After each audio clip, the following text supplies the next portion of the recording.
Lucas 23, 39 a 42. Um dos malfeitores crucificados blasfemava contra ele, Jesus Cristo, dizendo: Não és tu o Cristo? Salva-te a ti mesmo e a nós também. Respondendo-lhe, porém, o outro repreendeu-o, dizendo: Nem ao menos temes a Deus, estando sob igual sentença? Nós, na verdade, com justiça, porque recebemos o castigo que os nossos atos merecem. Mas este nenhum mal fez. E acrescentou: Jesus, lembra-te de mim, quando vieres no teu reino. Jesus lhe respondeu: Em verdade te digo que hoje estarás comigo no paraíso. Vamos orar? Senhor, nós queremos te agradecer pela leitura da tua palavra e pedimos que, por meio do teu Espírito, tu ilumines a nossa mente, abra a nossa mente, o nosso coração, para recebermos a mensagem do teu coração para o nosso nesta manhã. Apesar de mim, ó Deus, fala conosco, ajuda-me a ser fiel e claro na transmissão do teu recado para as nossas vidas nesta manhã, porque é em nome de nosso Senhor Jesus Cristo que nós oramos. Amém. Esse texto que nós lemos, ele está dentro dele a segunda palavra que Jesus Cristo falou quando estava pendurado na cruz. Essa segunda palavra de Jesus Cristo, quando estava na cruz, está no versículo 43. Jesus disse para um dos ladrões que foi crucificado ao seu lado. Na verdade, 2 ladrões foram crucificados, um de cada lado de nosso Senhor Jesus Cristo, juntamente com ele. Mas para um ladrão, Jesus Cristo disse assim: Em verdade te digo que hoje estarás comigo no paraíso. Essa foi a segunda palavra de Jesus Cristo na cruz. Vamos tentar lembrar alguns dos acontecimentos até Jesus ser pendurado na cruz. Na quinta-feira à noite, Jesus foi pendurado na sexta-feira, que é também conhecida como Sexta-feira da Paixão. Nós vamos comemorar a Páscoa, salvo engano, no início de abril, não é? Mas na quinta-feira à noite, Jesus estava ceando com seus discípulos. Me acompanhem aqui a trajetória de Cristo até chegar à cruz. Depois da ceia, Jesus foi ao jardim do Getsêmani para orar. Lá no jardim, Jesus foi preso e levado para o Sinédrio. O Sinédrio era uma espécie de tribunal dos judeus. As autoridades judaicas, elas julgavam, definiam leis. Na verdade, era uma mistura de legislativo e judiciário dos judeus. Mas Jesus foi levado para lá e foi julgado pelos judeus. Nós sabemos que os judeus condenaram Jesus Cristo, mas eles não tinham poder para aplicar a pena. A pena que eles queriam era a pena da crucificação. Então eles levaram Jesus Cristo para onde? Para quem? Para Pilatos. Pilatos era o governador de Roma na Judéia. Só que quando Pilatos ouviu falar do que se tratava, coisas ligadas à religião, à lei dos judeus, existia uma pessoa que era representante do imperador romano para tratar de questões ligadas à religião e à lei dos judeus. Quem era essa pessoa? Herodes. Então, Pilatos mandou o caso, Jesus Cristo, né, e o caso dele, para Herodes. Herodes interrogou Jesus Cristo não respondia nada. Herodes pegou e devolveu Jesus para Pilatos. Pilatos interrogou Jesus também não respondia aquilo que Pilatos queria ouvir. Pilatos percebeu que Jesus era inocente, mas, para agradar os judeus, ele perguntou: vocês querem que eu solte qual pessoa? Jesus Cristo ou o criminoso Barrabás? Nós sabemos que os judeus fizeram a opção por Barrabás. Barrabás foi solto. E diante dessa situação, Pilatos mandou Jesus Cristo ser açoitado. E Jesus então inicia a sua trajetória rumo à cruz, carregando a cruz e sendo pendurado no madeiro. Ele no centro, 2 ladrões ao seu lado, né? Um de cada lado, né? Mas o fato é que na cruz, Jesus proferiu 7 palavras. Na verdade, não são exatamente 7 palavras, são 7 sentenças. A primeira das sentenças, 2 dessas palavras, dessas sentenças proferidas por Jesus Cristo na cruz, estão no capítulo 23 de Lucas.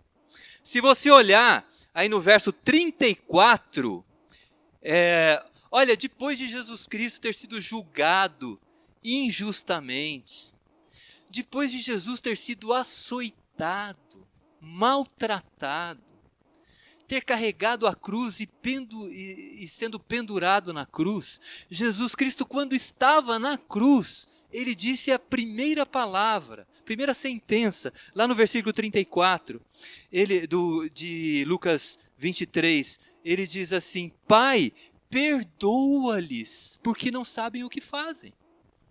Pai, perdoa-lhes. Por muito menos nós queremos vingança quando as pessoas fazem algo conosco. Mas Jesus Cristo, sendo maltratado injustamente, ainda assim, ele pediu que os seus executores, que os seus exatores, aqueles que o maltratavam, aqueles que o penduraram na cruz, fossem perdoados por Deus, porque eles não sabiam o que estavam fazendo, né? Essa palavra de Jesus Cristo mexeu muito com um dos ladrões. É interessante que Mateus, quando fala desse texto, nós lemos esse texto em Lucas, capítulo 23, mas Mateus também fala desse texto. E fala que os 2 ladrões blasfemavam contra Cristo. Enquanto Lucas fala que um ladrão blasfemava e o outro dizia que não. E a vida desse ladrão foi transformada. Ele pediu para que Jesus o levasse, tivesse misericórdia dele. E Jesus disse para ele, né, no verso 43 que eu já li: em verdade te digo, hoje estarás comigo no paraíso. Porque ele se arrependeu. Mas Mateus fala que eu estou dizendo isso porque vocês vão ler lá em Mateus e vai estar escrito, Mateus dizendo, os 2 blasfemavam. E Lucas diz, um somente blasfemava. Como é que a gente interpreta isso? É o momento que essas coisas aconteceram. Antes de Jesus dizer, Pai, perdoa-lhes porque não sabem o que fazem, os 2 ladrões blasfemavam, falavam ofensas contra Cristo. É o que Mateus relata, é o que Mateus narra. Mas depois de passar por tantas injustiças, Jesus Cristo pede que o Pai perdoe aqueles que praticaram essas coisas contra ele. Um dos ladrões foi transformado. E é isso que Lucas narra.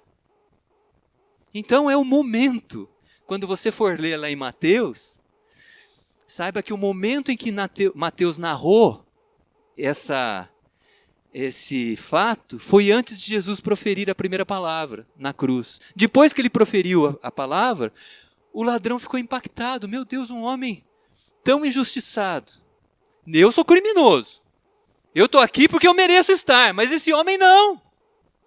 E mesmo assim, ele é capaz de pedir perdão para aqueles que fizeram isso com ele. Então, por isso que há essa divergência entre Lucas e Mateus. Mas o que é importante, então, aqui no nosso texto, em Lucas, é nós percebermos que um dos ladrões dizia impropérios, blasfemava, ofendia Jesus Cristo. Veja o verso 39. Um dos malfeitores crucificados, um dos ladrões, blasfemava contra ele, dizendo: não és tu, ó Cristo? Salva-te a ti mesmo e a nós também. Irmãos e irmãs, essa é a postura de uma pessoa que blasfema contra Cristo. O que a gente percebe dessas palavras desse ladrão? Ele quer que Deus prove para ele que merece ser adorado.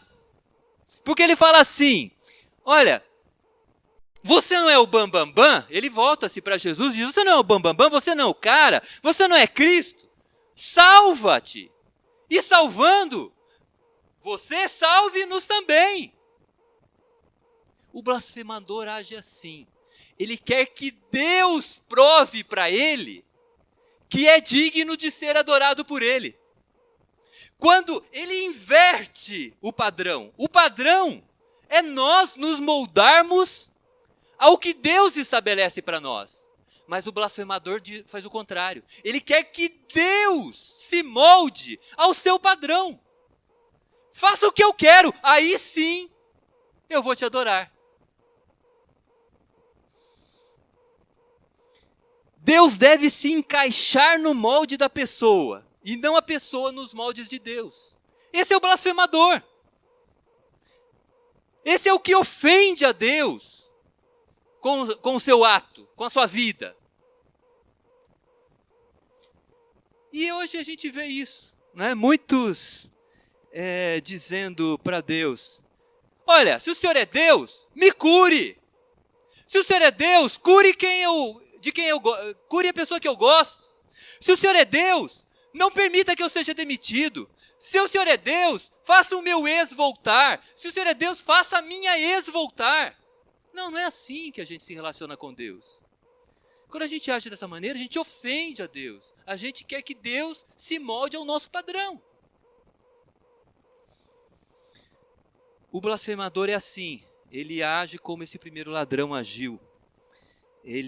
Como se Deus fosse o seu servo. Mas o outro ladrão, na narrativa aqui de Lucas, tem uma postura radicalmente diferente, né? Veja aí o verso... O primeiro ladrão blasfema: não és tu, ó Cristo? Salva-te a ti mesmo e a nós também. Mas aí o outro ladrão, ele demonstra arrependimento. Veja, 5 coisas que a gente percebe aqui no texto que revelam o arrependimento desse ladrão. Veja, versículo 40. Respondendo-lhe, porém, o outro ladrão, repreendeu o primeiro, dizendo: nem ao menos temes a Deus? Veja, olha, 5 coisas que o texto mostra que revelam a atitude de uma pessoa que se arrepende e tem fé em Jesus Cristo. Olha, nem ao menos temes a Deus. Primeira atitude, temor de Deus. O que é o temor de Deus? Eu tenho medo do castigo divino? Não. É respeito, reverência e obediência à sua palavra. Isso é temer a Deus. Temor de Deus. Nem ao menos temes a Deus. Estando sob igual sentença, nós, na verdade, com justiça, porque recebemos o castigo que os nossos atos merecem. Segunda atitude de quem se arrepende. Ele sabe que os seus atos maus merecem a retribuição da parte de Deus. Ele não fica dizendo: olha, ele reconhece, eu pequei. Se o Senhor quiser retribuir pelo meu pecado, ok. Outra atitude do ladrão que demonstra o seu arrependimento. O ladrão dizendo para o outro, apontando para Jesus: nenhum mal fez. A pessoa arrependida reconhece a santidade de Jesus Cristo, a retidão de Jesus Cristo. Nenhum mal fez. Ele continua, e acrescentou, lembra-te de mim. Jesus, lembra-te de mim. Ele clama pela misericórdia de Jesus Cristo. Quando vieres no teu reino, ele reconhece que Jesus é rei, que Jesus governa. Então veja, atitudes de uma pessoa que se arrepende. Ele tem temor de Deus. Ele reconhece que os seus pecados são merecedores da retribuição divina. Ele reconhece a retidão, a santidade de Jesus Cristo. Ele clama por misericórdia e ele reconhece que Jesus é rei. Foi isso que o ladrão fez.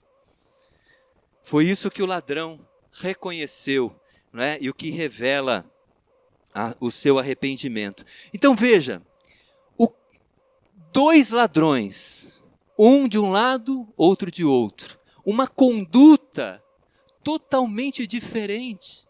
Uma conduta de um, conduta de outro, totalmente diferentes. E de onde vem essa diferença? Por que um blasfema e o outro revela arrependimento? É porque Deus, ouvindo a oração de Jesus, Pai, perdoa-lhes o que fazem, porque não sabem o que estão fazendo. Deus, ouvindo a oração de Jesus, salva um dos ladrões. E a resposta de arrependimento desse ladrão revela essa realidade. A salvação alcançou um dos ladrões. Ele experimentou o perdão de Deus. Por isso ele se humilhou na presença de Cristo. Então esse texto que nós lemos fala sobre salvação. Se a primeira sentença de Jesus Cristo na cruz fala do perdão, Pai, perdoa-lhes porque não sabem o que fazem, a segunda palavra de Jesus Cristo na cruz, e tem mais 5, quem sabe um dia a gente medite sobre as 7 palavras de Jesus Cristo na cruz. Mas se a primeira palavra fala de perdão, a segunda fala de salvação, porque Jesus Cristo disse para ele, em verdade te digo, hoje estarás comigo na cruz. Então esse texto fala de salvação. E esse texto mostra que a salvação que Deus nos concede, ela é graciosa. O que significa? Ela é fundamentada no favor e na graça de Deus. Ela alcançou um assassino. O assassino, alguém que era merecedor da pena capital na cruz, conforme a lei daquela época. Ele viveu distante de Deus durante toda a sua vida. Mas um pouco antes do seu último suspiro, ele foi alcançado pela salvação. Alguns já me disseram assim, eu vou aproveitar a vida, eu vou fazer aquilo que eu desejo, e antes de morrer, eu me converto. Como se a conversão fosse algo que não tivesse a intervenção de Deus, não é? Depois eu vejo como funciona. Não, não é assim. Mesmo porque uma vida distante de Deus é uma vida cheia de perturbações. É uma vida cheia de problemas psíquicos que reverberam também no nosso corpo, no nosso físico, não tenha dúvida. Mas o fato é que o que aconteceu com esse ladrão mostra como Deus ele é gracioso. Ele salvou um assassino antes de morrer. Tito, ele escreve algo bem interessante.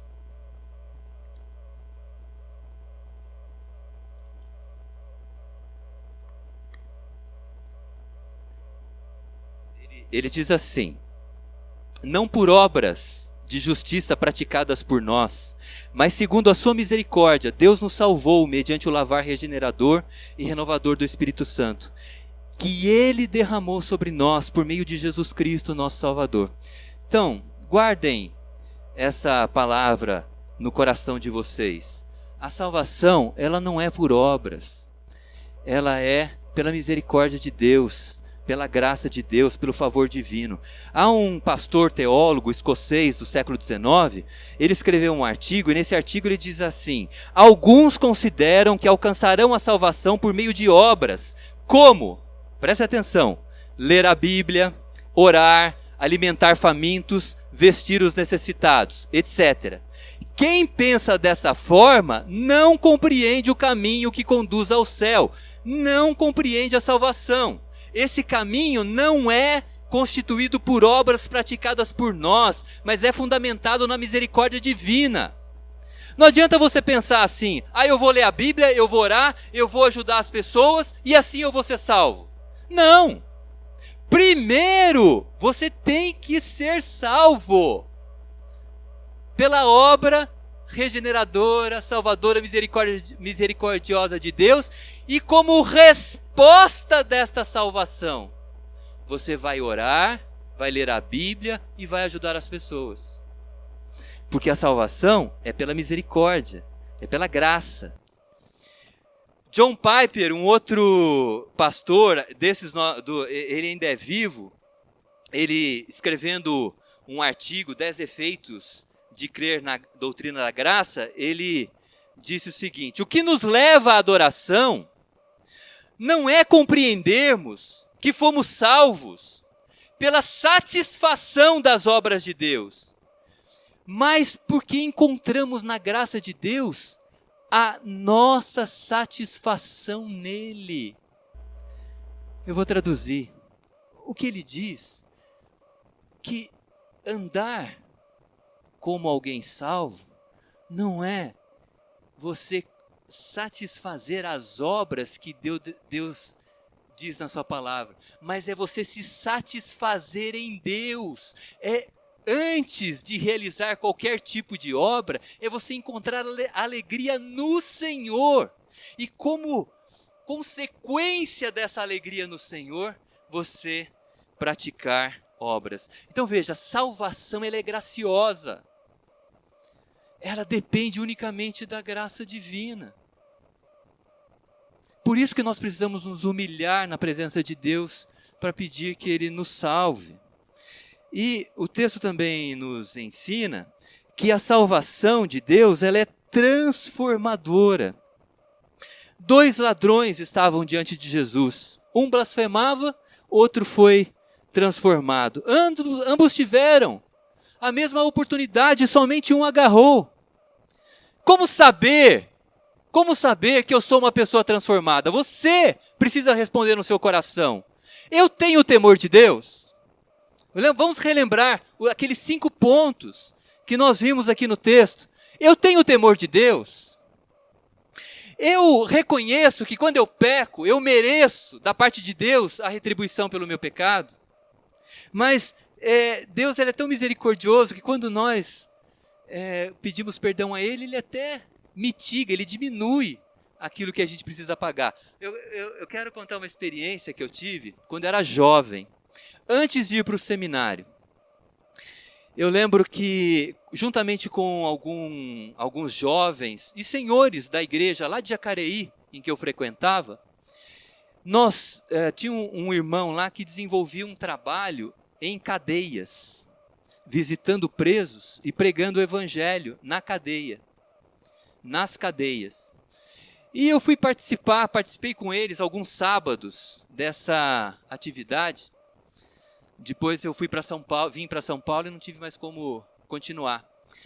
Mas eu me recordo de uma situação que eu vivi, entre tantas. Eu estava lá conversando com um preso. Eu estava do lado de fora da cela, ele dentro da cela. E eu estava falando do evangelho, para ele e para alguns que estavam lá do lado de dentro, juntamente com ele. Mas esse preso que estava de pé, do lado da grade, ele virou assim, ele me chamou de pastor, eu falei que eu não era. Naquela época eu não era.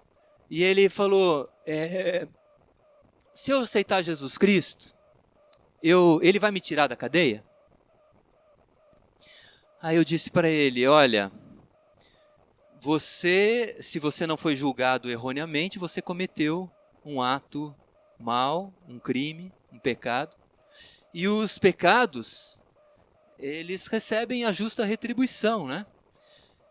Então, se você crer em Jesus Cristo, né, pela ação do Espírito de Deus na sua vida, talvez você não seja liberto.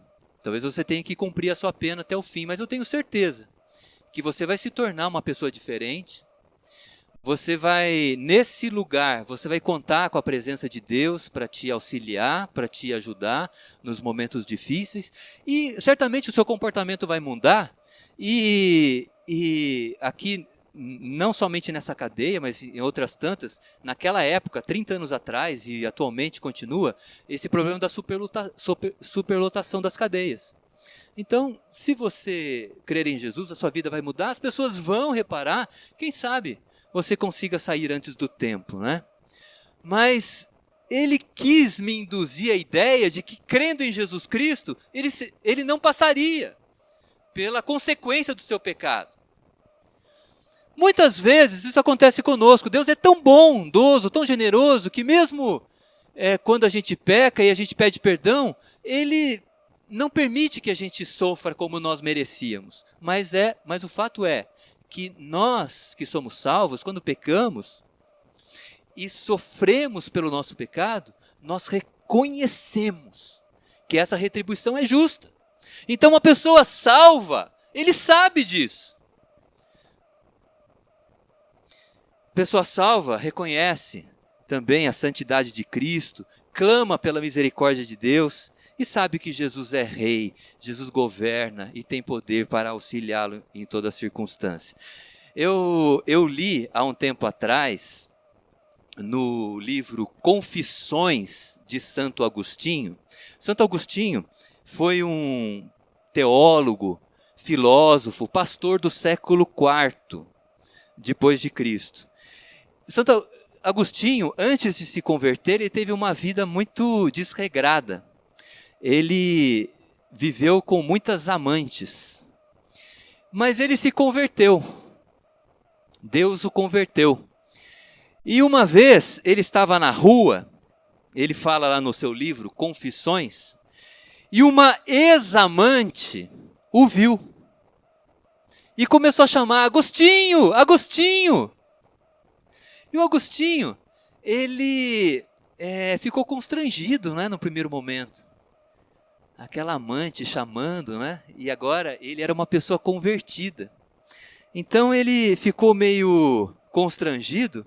Ele tentou se esquivar, mas ela insistia: Agostinho, Agostinho! Ele tentando sair, né? Como se não tivesse ouvido o chamamento dela, né? Mas ela insistiu: Agostinho, Agostinho! Você não se lembra de mim? Esqueceu o tempo que nós estivemos juntos? Aí Agostinho parou, né? Virou-se para ela e disse: eu sei perfeitamente quem você é. Eu me lembro do tempo que nós estivemos juntos, mas eu quero te dizer que eu não sou mais aquele Agostinho que você conheceu. Aí em seguida ele começou a dar testemunho da transformação que Deus havia feito na sua vida. Deu o testemunho para ela. Então veja, a salvação, além de ser graciosa, ela é transformadora. Transformou um dos ladrões na cruz. Transformou a vida de Agostinho. Transforma a nossa vida. Transformou, nós lemos no texto lá de 1 Timóteo, a vida do apóstolo Paulo. Paulo era um perseguidor da igreja de Jesus Cristo. Mas quando a salvação alcançou o apóstolo Paulo, ele se dispôs a sofrer pelo nome de Cristo, para pregar Jesus Cristo e sofrer pelo nome de Jesus Cristo. Veja como a salvação, ela é uma graça de Deus e ela transforma a nossa vida. E para terminar, nós aprendemos aqui nesse texto que a salvação, além de ser graciosa, além de ser transformadora, a salvação significa estar com Jesus. A salvação significa... Vamos repetir? A salvação é graciosa. Vamos lá? A salvação ela é fruto da graça de Deus sobre as nossas vidas. A salvação é transformadora. Vamos repetir? Salvação é... Deus transforma a nossa vida. E por fim, a salvação significa estar com Cristo. Vamos lá? A salvação significa estar com Cristo. Veja o que Jesus disse para o ladrão lá na cruz, no verso 43, ele disse assim, o ladrão pediu a misericórdia de Jesus, dizendo assim, Jesus, lembra-te de mim quando vieres no teu reino. E Jesus lhe respondeu, em verdade te digo, hoje estarás comigo no paraíso. A segunda palavra de Cristo na cruz, não é como eu já lhes disse. Hoje estarás, em verdade, hoje estarás comigo no paraíso. Qual dessa frase toda, dessa sentença toda, qual palavra vocês acham a mais importante? Em verdade, hoje estarás comigo no paraíso. Seria, em verdade, hoje estarás comigo no paraíso? Qual seria a palavra, o que vocês acham? A palavra mais importante dessa sentença de Jesus Cristo. Na minha opinião, a palavra mais importante aqui, em verdade, hoje estarás comigo no paraíso, é estarás comigo. É estar com Jesus, é o significado da nossa salvação, é a comunhão com Jesus, é participar dessa união com Jesus Cristo, é o significado da nossa salvação, é andar com Cristo. Paulo, quando escreve aos Romanos, ele usa uma expressão muito interessante, lá em Romanos capítulo 6, verso 4, ele diz assim, ele falando dessa união, de estarmos com Cristo, estarmos ligados a Cristo, ele diz assim, fomos, pois, sepultados com Cristo na morte pelo batismo, para que, como Cristo foi ressuscitado dentre os mortos, pela glória do Pai, assim também andemos nós em novidade de vida. Veja que Paulo fala da nossa união com Cristo, dizendo que em Cristo nós morremos para o pecado. Nós estamos mortos? Não estamos. Jesus é quem morreu na cruz. Mas o fato de nós estarmos tão ligados a Cristo, de nós estarmos com Jesus, da nossa união com Jesus Cristo, é como se nós estivéssemos com Cristo na cruz, no sentido de receber de Jesus Cristo os benefícios da sua morte. Isso que significa morrermos com Cristo para o pecado. Nós não morremos na cruz, quem morreu foi Jesus, mas a nossa ligação com Cristo é tão grande que os benefícios da morte de Cristo na cruz, nós os recebemos. Assim como nós recebemos os benefícios da ressurreição. Paulo diz que nós morremos com Cristo e somos ressuscitados com Cristo.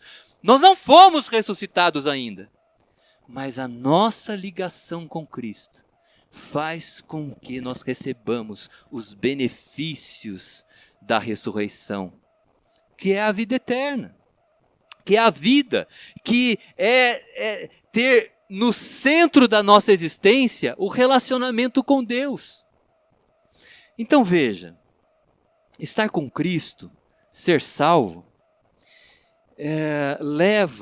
nos leva a vivenciar algumas experiências espirituais profundas que afetam a nossa vida. Altera, modifica a nossa vida psíquica, a maneira como nós pensamos, a maneira como nós sentimos, a maneira como nós agimos. É por conta dessa união, de estarmos com Cristo. Hoje mesmo estarás comigo no paraíso, disse Jesus, né? Paulo, falando dessas experiências profundas lá em Efésios, ele diz assim, são bênçãos espirituais nas regiões celestiais em Cristo. Paulo quis dizer assim, olha, nesta vida, pelo fato de estarmos ligados a Cristo, nós experimentamos bênçãos do céu.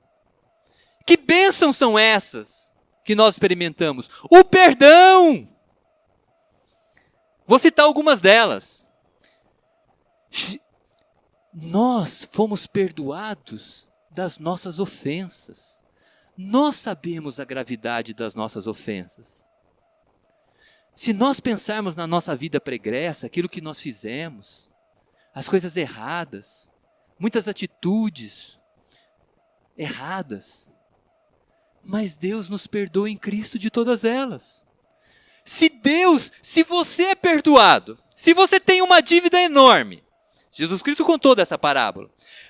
Se você tem uma dívida enorme e você é perdoado, se alguém te ofender, te causar uma ofensa, uma dívida pequena, você não vai perdoar? Então, veja, estar com Cristo significa ter a capacidade de perdoar, porque você se sente perdoado. Agora, se você não consegue perdoar, é porque provavelmente você não se sinta perdoado. E se você não se sente perdoado, o problema é mais sério. Você precisa clamar a salvação, pela salvação da sua vida. Porque se você compreende a salvação, você vai se entender perdoado e vai perdoar. Porque o perdão é bênção celestial que nós experimentamos nesta vida. A gratidão. Se nós entendemos que nós somos salvos, nós vamos agradecer pessoas gratas. Agora sim eu vou ler a Bíblia, agora sim eu vou orar. Porque eu quero conhecer do meu Deus, eu quero ter comunhão com Ele. Agora sim eu vou ajudar as pessoas, porque através dessa ajuda, eu quero glorificar o nome do meu Deus. Eu não quero glorificar o meu nome ajudando. Eu não quero dar dinheiro para as obras assistenciais, para a igreja, para que o meu nome seja exaltado. Mas para que através da minha vida, o nome de Deus seja exaltado. Percebe a diferença? Gratidão, consolo, bênçãos espirituais de estarmos com Cristo, de sermos salvos, a confiança de que o Espírito Santo está conosco em todas as circunstâncias, a alegria que nós sentimos, e não é uma alegria fundamentada naquilo que nós vivemos, mas é a alegria de estarmos no Senhor, é aceitarmos a porção de Deus para a nossa vida, e nos alegrarmos nele, porque Ele sabe o que é melhor para nós. A esperança, não nos homens, não no emprego, não na minha família, não nos meus bens, mas a esperança em Jesus Cristo, em Deus, de que um dia Jesus voltará e estabelecerá um reino de justiça. São bênçãos espirituais, celestiais que nós experimentamos em Cristo, porque nós estamos unidos a Cristo. Salvação é isso. Salvação é graça, salvação é transformação de vida, e salvação é estar com Cristo, para experimentar estas bênçãos. Perdão, gratidão, consolo, alegria e esperança. Então eu encerro perguntando para você, na sua vida, continua exigindo que Deus se adeque ao seu padrão? Um dos ladrões queria que Jesus descesse da cruz, se salvasse e salvasse ele. Você quer que Deus o satisfaça? Ou você deseja encontrar satisfação em Deus? O que você deseja? A sua vida ofende a Deus porque você fica sempre exigindo que Ele faça o que você deseja? Ou você reconhece que essa salvação te alcançou sem você merecer, não por obras que você tenha praticado, mas pela misericórdia divina, e você em Jesus encontra satisfação hoje, e a sua vida está sendo transformada dia após dia, para temer mais a Deus, para reconhecer que os seus pecados merecem a justa retribuição de Deus, mas Deus é tão bondoso que não faz isso quando nós clamamos. Você reconhece que Ele é santo, você reconhece que Ele é rei, você clama pela misericórdia dEle. Você experimenta as bênçãos de estar com Cristo? Que a salvação de Jesus Cristo, que é tão gloriosa, ela te alcance, ela nos alcance. Nós saiamos daqui, nesta manhã, certos de que nós somos semelhantes a esse ladrão que se arrependeu, né? Não ladrão que blasfemou e ofendeu Jesus Cristo, mesmo estando o Filho de Deus ali, sendo julgado e maltratado na cruz injustamente, né? Que Deus aplique a sua palavra ao nosso coração, nos dando não somente entendimento do que significa a salvação em Cristo, mas que nós, pela misericórdia dele, vivamos esta salvação no nosso dia a dia.